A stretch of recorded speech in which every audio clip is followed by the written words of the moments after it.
दोस्तों, यदि आप अपना भला चाहते हैं तो पाप को बढ़ाने वाले इन 4 दोषों को हमेशा के लिए त्याग दीजिए। वो दोष हैं काम, क्रोध, लोभ, मोह। ये 4 दोष बहुत ही विनाशकारी होते हैं। क्रोध को शांति से जीता जा सकता है, मान को नम्रता से जीता जा सकता है, माया को सरलता से जीता जा सकता है और लोभ को संतोष से जीता जा सकता है। जो व्यक्ति क्रोध करता है वह सदा ही नीचे गिरता रहता है, अभिमान करने से अधम गति को प्राप्त करता है, माया से अच्छे संगति का नाश होता है और जो भी व्यक्ति लोभ करता है वह व्यक्ति इस लोक और परलोक में भी भयभीत रहता है। एक बार महात्मा बुद्ध अपने कुछ शिष्यों के साथ बैठे हुए थे। तभी उनके एक शिष्य ने कहा, हे बुद्ध, हम लोग अक्सर यह देखते हैं कि अगर किसी को गुस्सा आ गया तो वह चाहकर भी अपने गुस्से को शांत नहीं कर पाता है। तो हे महात्मा, मुझे यह जानना है कि हम अपने क्रोध को अपने वश में कैसे कर सकते हैं। अपने शिष्य के मन में उठ रहे इस तरह के सवाल को सुनकर बुद्ध मुस्कुराने लगे और बोले, मैं तुम्हें एक रोचक प्रसंग सुनाता हूँ, जिसे सुनने के बाद तुम अपने क्रोध को अपने वश में करना सीख जाओ।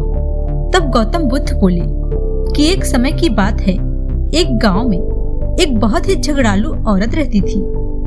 उस औरत की सबसे बुरी आदत यह कि वह छोटी छोटी बातों पर गुस्सा हो जाती थी और इसी वजह से यदि उसे कोई कुछ बोलता या उसके गलती करने पर उसे टोकता तो उसे गाली देने लगती। पर जब उसका गुस्सा शांत होता तो वह अपने इस बर्ताव पर बहुत ही शर्मिंदा होती।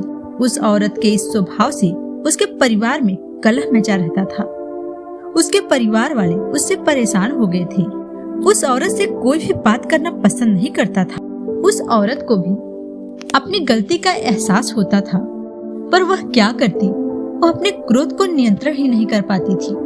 कुछ दिनों के बाद एक महात्मा उसके घर भिक्षा मांगने आए और साधु को भिक्षा देने के बाद उस औरत ने दुखी मन से उस महात्मा से कहा कि हे बाबा, मैं अपने गुस्से की आदत से बहुत परेशान हूँ। मैं छोटी छोटी बातों पर क्रोध करने लगती हूँ। मेरी इस आदत से मेरे परिवार के लोग मुझसे परेशान हो गए हैं।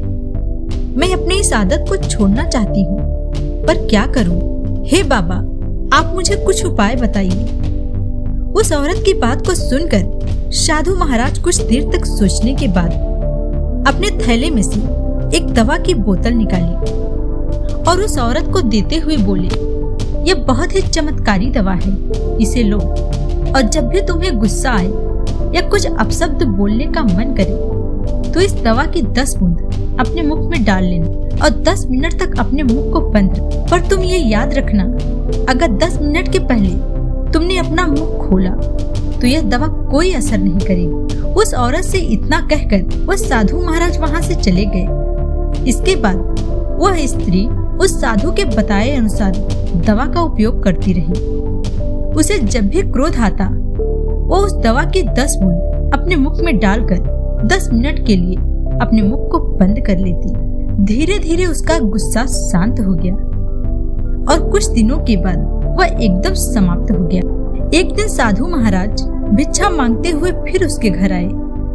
साधु को देखकर वह औरत उनके चरणों पर गिर पड़ी और बोली, हे साधु महाराज, आपकी दवा ने तो मुझ पर आपकी दवा ने मुझ पर जादू ही कर दिया है। अब मुझे बिल्कुल भी गुस्सा नहीं आता और अब मेरे घर में बहुत ही शांति रहती। उस स्त्री की बात को सुनकर वह साधु मुस्कुराते हुए बोले कि मैंने तुम्हें जो दवा की बोतल दी थी उसमें तो दवा थी ही नहीं, उसमें पानी भरा हुआ था। तुमने अपने क्रोध पे काबू दवा की वजह से नहीं किया, बल्कि चुप रहने की वजह से किया है। यहाँ तक कहानी सुनाने के बाद महात्मा बुद्ध चुप हो गए और बोले, गुस्से पर काबू केवल चुप रहकर ही पाया जा सकता है, क्योंकि क्रोध के वक्त व्यक्ति अपना नियंत्रण खो देता है और मुंह से अपशब्द बोलने लगता है, जो एक नई परेशानी को जन्म देता है। इसीलिए जब भी क्रोध आए तो क्रोध आने पर मौन धारण कर लेना चाहिए। क्रोध तो कुछ समय के लिए होता है, तो अगर हम उस समय अपने आप को शांत कर लेते हैं तो हम बहुत से झगड़ों को शुरू होने से पहले ही समाप्त कर सकते हैं। इसीलिए जब भी गुस्सा आए उस वक्त आप कोशिश कीजिए कि आप 10 मिनट तक मौन रहेंगे और कुछ नहीं बोलेंगे।